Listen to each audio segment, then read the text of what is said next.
Hola, ¿qué tal? ¿Cómo están? Bienvenidos, caminantes. Claro que hay camino.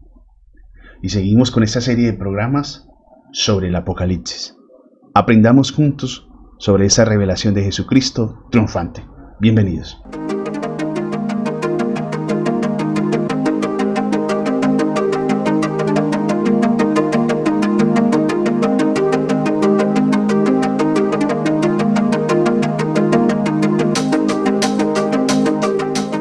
Mi nombre es Miguel Quiñones.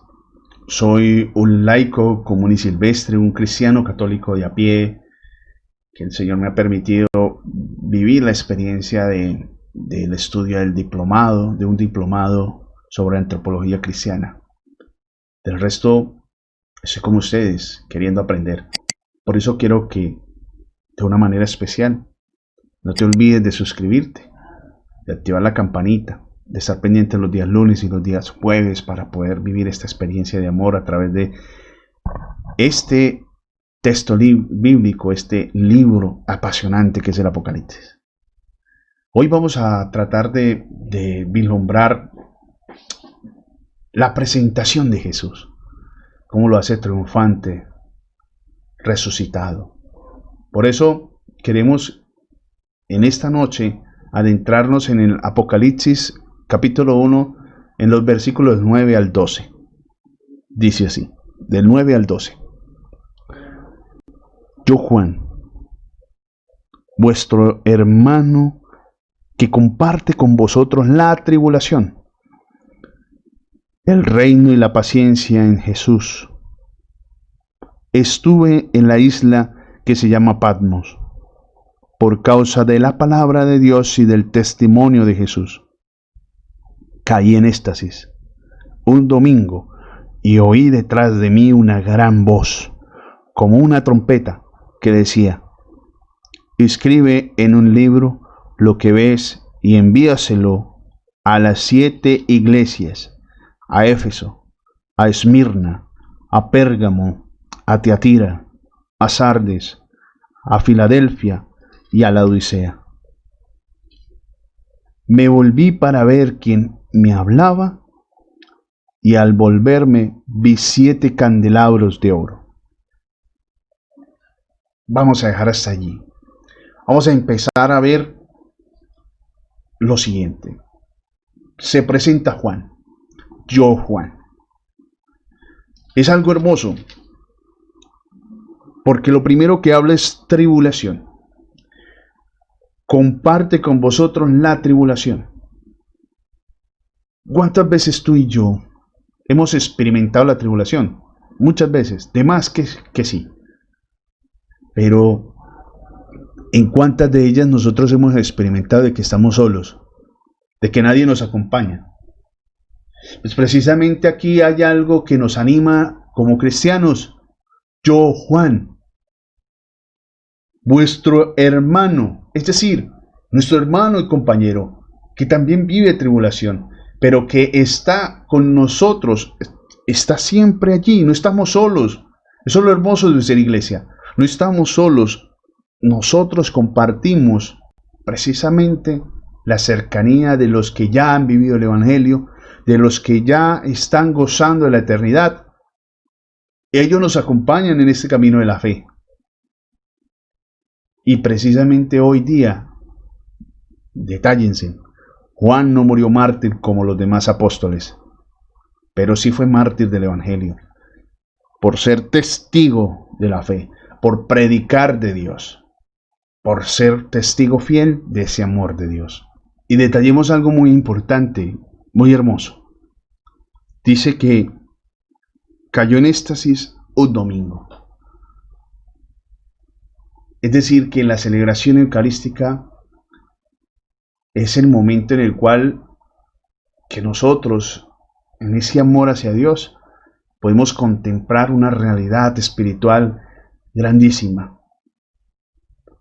El detalle es que nosotros entramos a la parroquia y vemos a 4 personas, 5 personas viviendo un momento, pero no estamos viendo, no estamos detallando que eso hace parte de la universalidad de la iglesia. de que allí nosotros podemos contemplar las realidades de la iglesia triunfante, de los que están en el cielo, que son compañeros de nosotros, que son nuestros hermanos, pero también de aquellos que están en el purgatorio, que están purificando, y nosotros que estamos aquí batallando. Por eso es importante que nosotros entendamos que la Eucaristía, el vivir ese momento dominical, reunidos como hermanos, como iglesia, podamos nosotros ver la dimensión espiritual y lo importante de ser iglesia. Allí fue donde él tuvo esa visión, esa experiencia mística. Recuerden que también les había hablado de esto. Somos llamados a ser místicos. Pero eso de ser místico no significa de tener esos dones que el Señor los regala, bendito Dios. Significa que tú y yo debemos adentrarnos en ese misterio de Dios, adentrarnos en ese misterio de amor. Eso significa ser místico. Contemplar el plano espiritual significa saber lo que está ocurriendo en el cielo. No nos quedemos en el plano terrenal, donde vemos solamente a un sacerdote y a otros más que están allí. No. Eso es lo que nosotros contemplamos, pero es más allá. Recuerden la clave, una de las claves que vimos en el programa pasado, la clave eucarística. Se ve en son de Eucaristía. De esa manera, Juan escucha una voz, dice, oí detrás de mí una gran voz, como una trompeta. Lo que pasa es que en el pueblo judío, cuando era el viernes, ya se estaba atardeciendo, ya pues iba a llegar el momento en el que iban a empezar el Sabbat, la fiesta que los judíos hoy en día todavía la realizan. Sonaba una trompeta para avisar a la gente, a las personas, que ya se acercaba el inicio del Sabbat, las vísperas del Sabbat. Entonces, por eso Juan lo interpreta de esa manera, es decir, es como la invitación a que nosotros estemos en plegaria, en oración, en esa íntima unión y en esa introducción hacia esa liturgia celestial. O sea, es el llamado de que nosotros también nos adentremos en el misterio del amor de Dios a través de la Eucaristía. Importante que nosotros también, al oír esa trompeta, la voz de Dios que nos llama, hoy podemos decir que la campana es la que nos llama a nosotros para estar presentes en este maravilloso momento de Eucaristía. Ahora viene lo siguiente. Escribe a las 7 iglesias. Ya sabemos que es plenitud. Entonces está escribiendo a la iglesia universal. Es decir, que nos está escribiendo a ti y a mí hoy y a los cristianos que vendrán. Cuando volví a verlo, a quien me hablaba, vi 7 candelabros de oro. A ver, si los candelabros también es una figura en la cual el candelabro era el adorno especial en el lugar del Santo Santorum, es decir, el lugar más santo que tenían los judíos allí en Jerusalén, en el templo. Estaban adornados de candelabros. Esos candelabros en su lengua natal se llama la menorá. 7 candelabros con 7 brazos. Y esos eran los que estaban allí para la adoración al Santo de los Santos. Entonces, al decir que vi 7 candelabros de oro, hace referencia a la plenitud de la iglesia. La iglesia también se muestra como candelabro. Que es importante saber lo siguiente, es que un candelabro no es la luz. Sabemos que la luz es Jesucristo. Yo soy la luz. Él es la luz. Y al caminar sobre los candelabros significa que camina sobre la iglesia, que le brinda la luz a la iglesia. Los candelabros somos nosotros, la iglesia. Eres tú y soy yo. No damos luz propia. El candelabro sin la luz no es nada, es un candelabro. Y se pone uno a pensar cuántas veces critican la iglesia, siendo que la iglesia es el candelabro, es el apoyo, es la base donde la luz descansa. Increíble. Pero la iglesia debe ser precisamente el descanso de Dios, donde Dios descansa, donde Dios ve a estos hijos convertidos y Él dice, estoy donde me aman. Por eso es importante que tú y yo seamos candelabros sin criticar a los demás. Y nos quedamos criticando y peleando contra los candelabros. Y no entendemos que son el apoyo, es la base. No son la luz es Cristo. Entendiendo esto, sigue el texto bíblico, Apocalipsis 1, del 13 al 16. Allí se va a presentar Jesús. Le va a decir quién es. Y en medio de los candelabros, como un hijo de hombre, vestido con una túnica hasta los pies, y ceñido el pecho con una banda de oro.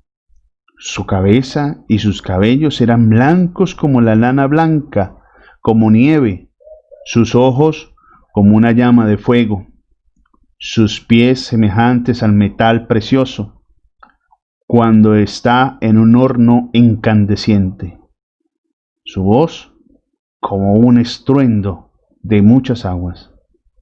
En su mano derecha tenía 7 estrellas, de su boca salía una espada tajante de doble filo, y su rostro era como el sol, cuando brilla en todo su esplendor.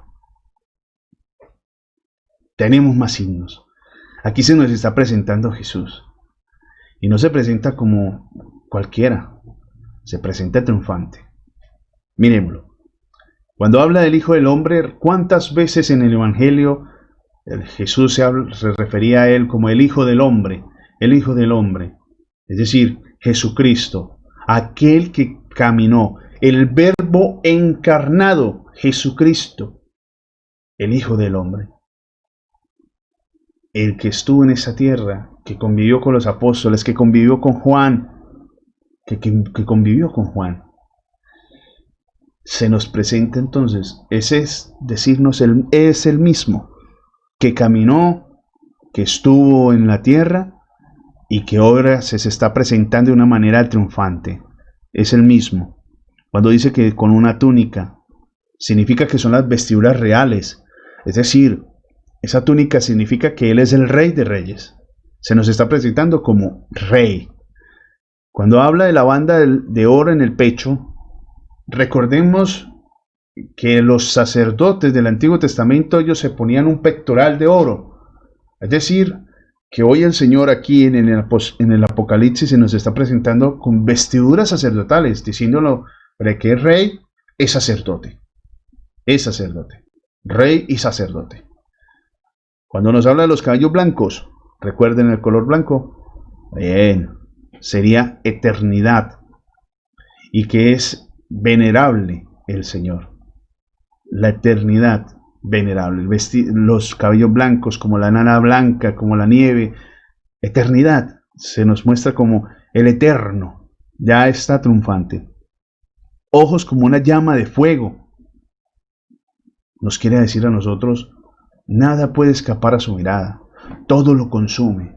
Aquel que se deje atrapar por esa llamarada es consumido en ese amor. Sus ojos son precisamente, se nos convierte a nosotros en todo. Él nos mira y todo lo sabe, todo lo ve. Pero así como vemos la representación del fuego, el fuego cuando se va en un bosque o en algún lugar donde hay árboles, precisamente el fuego consume todo, lo devora todo. Es precisamente el mismo encuentro que tú y yo tenemos con Jesucristo resucitado. Cuando lo vemos a los ojos, nos dejamos devorar por su amor, nos dejamos consumir en su amor. por eso son ojos llameantes. Sus pies como un metal precioso, en algunas traducciones dicen como bronce, es un metal precioso. Significa la omnipotencia, la indefectibilidad. Es decir, que es infalible, que es seguro, que es cierto, que es inevitable, que no puede cambiar, que no se puede evitar. Es decir, Dios omnipotente. Todo su poder puede hacer todo, todo. Todo es posible para Dios. Nada es imposible para Dios. Cuando habla de la voz potente, como un estruendo de muchas aguas, cuando uno escucha de pronto unas cataratas o tiene la oportunidad de uno ver un documental donde ve las cataratas del Niágara que pasa cerca, el micrófono, se escucha muy fuerte. Eso quiere decir autoridad, autoridad de Dios, la autoridad. Hay algo muy especial. Habla sobre las 7 estrellas. Las 7 estrellas es el poder sobre la iglesia y están sujetas en su mano derecha. Sostiene a las siete estrellas, es decir, que su poder sobre las iglesias, o más bien, las iglesias, la iglesia está sostenida por su brazo derecho. Por algo, cuando habló en el Evangelio, decía, las puertas del infierno no prevalecerán contra ella, porque es que Él la sostiene. Jesucristo sostiene la iglesia. Y recuerda que la iglesia eres tú y soy yo por el bautismo. Somos profetas, reyes y sacerdotes. Ya el Señor se nos presentó como rey y sacerdote, pero también cuando habla de la espada tajante de doble filo, hablando también de su autoridad, la autoridad de su palabra divina, se nos hace profeta. Allí se hace profeta. El que habla, el que expone el mal y predica el bien. Rey, sacerdote, profeta. A lo que tú y yo nos hemos unido por el bautismo. Por eso la iglesia no se perderá, prevalecerá, porque es el Dios mismo quien la sostiene. Ahora, debemos entender 3 elementos simbólicos en esta acción de Cristo, ¿no? El primero, Jesús mantiene a la iglesia con su mano. La iglesia no se va a acabar.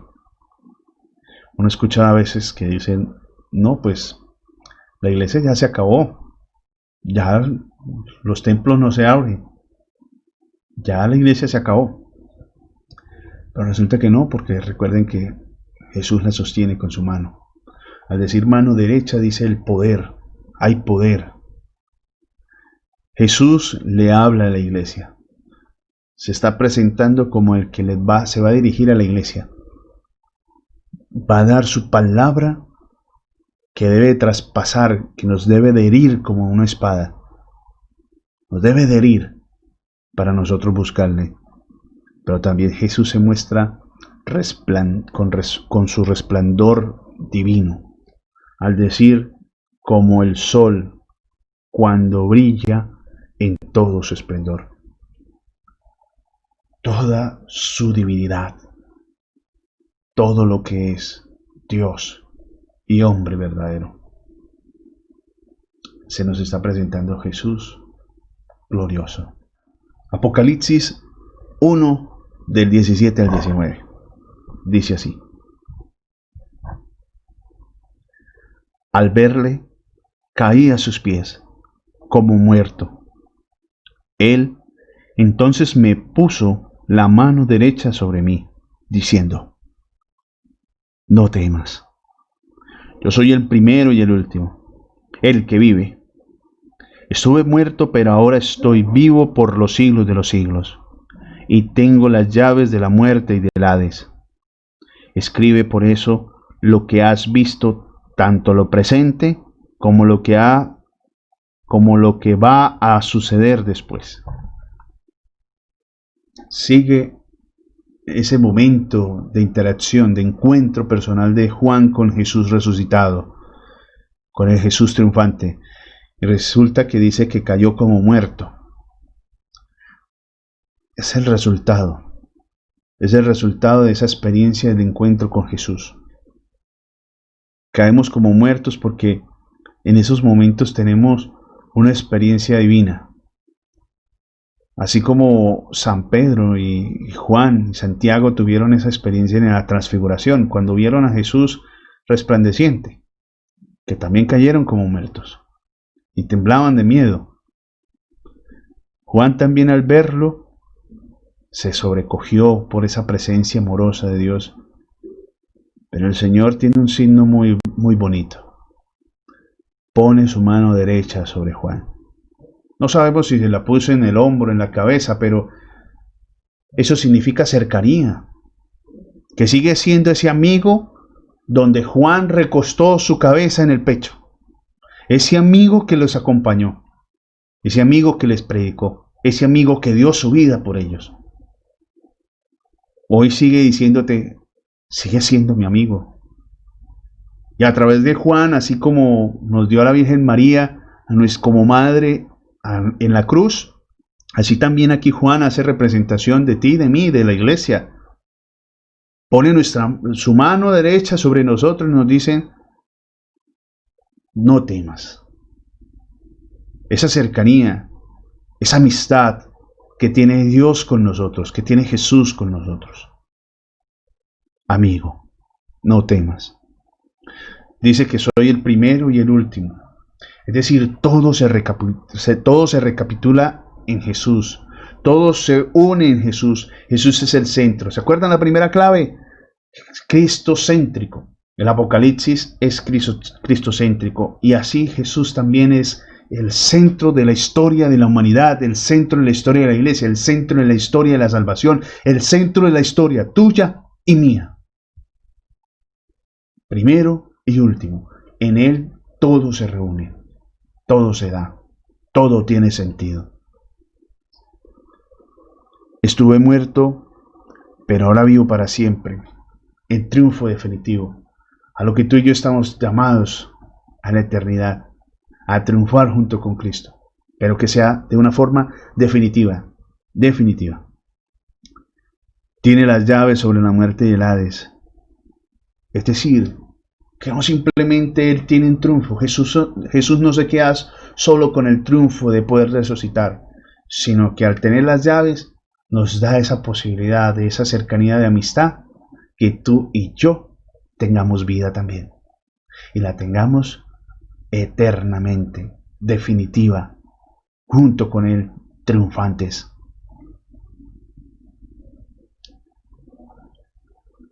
Para terminar este programa, no olvides suscribirte, compartir, darle like, activa la campanita, estar pendiente los lunes, los jueves, para seguir estudiando el Apocalipsis juntos.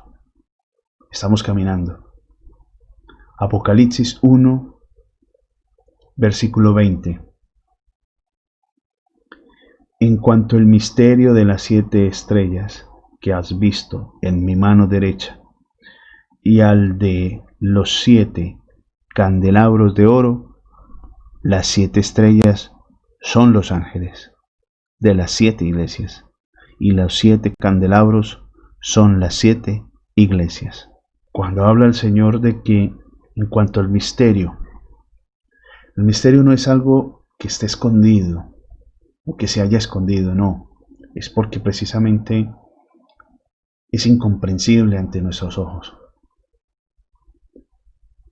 No podemos tener nosotros esa capacidad como la tienen los ángeles de ver esta realidad espiritual tan palpable. Pero el Señor nos ha permitido a nosotros unirnos a ese misterio, es decir, adentrarnos en ese amor, adentrarnos en el misterio. La iglesia es una realidad divina y humana. Divina porque la cabeza de esta iglesia es Jesucristo, quien es Dios. Y humana porque el cuerpo místico somos tú y yo, somos los bautizados, somos esta iglesia. Por eso cuando habla de la humana, habla precisamente de los candelabros, de ese apoyo de la luz, y cuando habla de la parte divina es la representación cuando muestra a los ángeles, y es el mensaje de Dios. Quedémonos con esto, porque en los siguientes programas veremos un camino penitencial, un camino de conversión, a través de ese mensaje de Dios, de Jesucristo resucitado y triunfante, que te hace un llamado a ti y me hace un llamado a mí para ser santos. Dios les bendiga.